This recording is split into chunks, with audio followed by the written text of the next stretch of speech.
এই সরকার আসার পর যে আমি অর্থনৈতিক সাফল্য ধরি আছে কিছু আছে, যেমন ধরুন শেখ হাসিনা যাওয়ার পর আজকে যদি শেখ হাসিনা থাকতো আমি নিশ্চিত করে বলে দিতে পারি যে আরও করুণ অবস্থা হইতো অর্থনৈতিক। আবু হানা রাজ্জাকী, ডক্টর ইউনূসের ভাষণ শুনেছেন। 100 দিন পূর্তি উপলক্ষে তিনি বিভিন্ন বিষয় তুলেছেন, সরকার কি করেছে কি করতে চাচ্ছে সে প্রসঙ্গগুলো তুলেছেন। এই ভাষণ কেমন লাগলো আপনার? ধন্যবাদ আপনাকে, আমার সহ আলোচক এবং আপনার এই দীপ্ত টিভির দর্শক শ্রোতা সবাইকে আমার সালাম।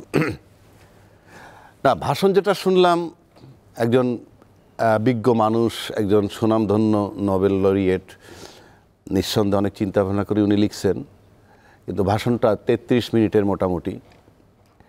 তো প্রশ্ন হচ্ছে এই, মানে 100 দিনের কর্মকাণ্ড বলতে যদি 33 পাতা লাগে, তাইলে 2-4-5 বছর যদি কর্মকাণ্ড করেন তাহলে কত পাতা লাগবে? এটা আমি কোনো টিজিং করছি না, আমি বলছি ওনার মতো একটা বড় মাপের মানুষ আমরা অনেক সংক্ষিপ্ত ফর্মে আসতে পারতো। এটা আমরা দেখছি, ভাষণটা পুরাই মোটামুটি দেখছি।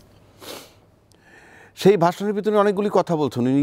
এইবারে যেমন গত 16 বছরে যারা গুম হত্যা হয়েছে সেই বিষয়টাও টেনেছেন। এত যেমন ছিল শুধু জুলাই আন্দোলন এরম একটা ব্যাপার, কিন্তু এটা আলটিমেটলি উনি অন্তর্ভুক্ত করছেন যে ওগুলার বিচারও করবেন। তাতে মনে হয় যে আমরা যে আলোচনাটা করি সেটা হয়তো তারা কিছু আমলে নেন। অর্থাৎ যেটা আমরা বলতে চাই বা বুঝাইতে চাই জাতিকে, যে আপনাদের কোনো বিরোধী দল নাই, আপনাদের বিরোধী দল আমরা যা বলি পজিটিভলি নিলে সেটা ভালো, পারলে এক্সিকিউট করবেন, না পারলে এটা খারাপভাবে নেবেন না। যেমন এই সরকার আসার পর যে আমি অর্থনৈতিক সাফল্য ধরি আছে কিছু আছে, যেমন ধরুন শেখ হাসিনা যাওয়ার পর আজকে যদি শেখ হাসিনা থাকতো আমি নিশ্চিত করে বলে দিতে পারি যে আরও করুণ অবস্থা হইতো অর্থনৈতিক। এবং সে যাওয়ার পর ফরেন রেমিটেন্স বাড়ছে বা অন্যান্য জায়গা থেকে যে আশ্বাস টাশ্বাস, তাতে আমরা মোটামুটি হোপফুল। এটা যেমন একটা দিক। পাশাপাশি প্রশাসনে আমরা মাঠে নামতে দেখিনি এখন পর্যন্ত, কেয়ারফুলি নামে নাই শতভাগ, কিন্তু তারপর একটা অ্যাডভান্টেজ আমরা দেখছি, সুবিধা আমরা দেখছি।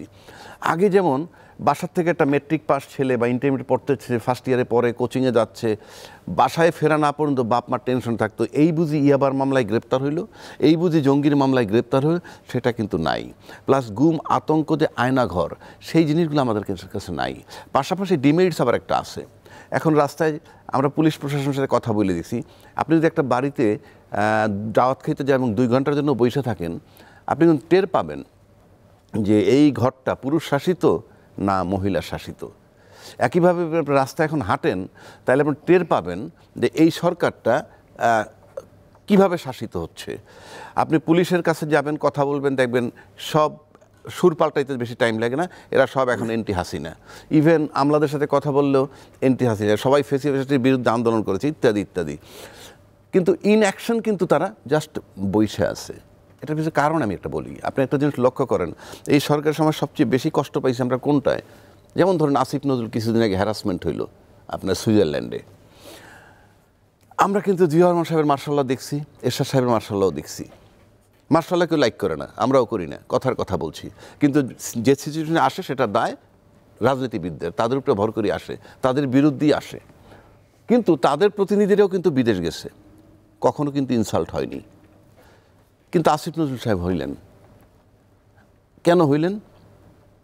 বাংলাদেশে এই পর্যন্ত, এই পৃথিবী জন্মের পর আমি একটা সরকার দেখলাম বাংলাদেশে, আমি, যার অর্ধেক সাংবিধানিক আর অর্ধেক অসাংবিধানিক।